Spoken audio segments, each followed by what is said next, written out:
কি ব্যাপার হচ্ছে কি? এই চুপ করো সবাই, চুপ বসো সবাই।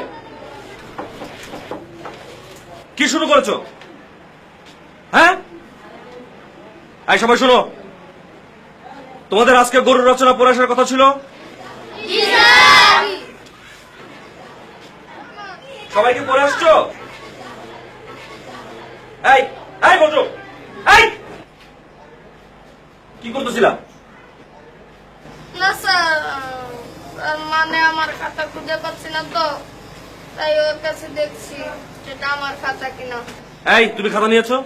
স্যার, ও না মিথ্যা কথা বলছে, আসলে সে খাতাই আনেনি। আচ্ছা আমি বুঝতে পেরেছি, বসো তুমি। বল্টু, তুমি আমার সাথে বাদরামি করো। আজকে তোমাকে আমি বুঝাবো কত ধানে কত চাল। একটা শর্তে তোমাকে আমি মাফ করতে পারি, তুমি যদি সবার সামনে গরুর রচনাটা গড়গড় করে বলে দিতে পারো, তাহলে তোমার সব শাস্তি মাফ। বলো। গরু একটি গৃহপালিত পশু, কিন্তু এরা গৃহপালিত পশু হলেও গৃহে এদের পাওয়া যায় না। তবে কুরবানির সময় হাটে অনেক গরু ওঠে। কুরবানি মানে নতুন নতুন জামা কাপড় কিনে আনা। স্যার দেখেন কেমন করছে। এই চুপ।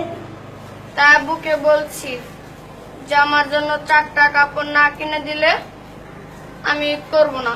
আর আম্মু বলেছে ঈদে ডিপ ফ্রিজ না কিনে আনলে নানুর বাসায় চলে যাবে, তাই আমার ইচ্ছে পূরণ হলো না।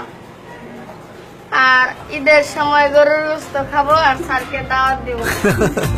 তোমরা যারা বল্টুর মতো ক্রিয়েটিভ ভাবে গরুর গল্প বলতে চাও, তারা প্রাণ ফ্রুটো কাউ গরু কন্টেস্টে অংশগ্রহণ করে ক্রিয়েটিভ গরু রচনা লিখে ইনবক্স করো প্রাণ ফ্রুটো ফেসবুক পেজে।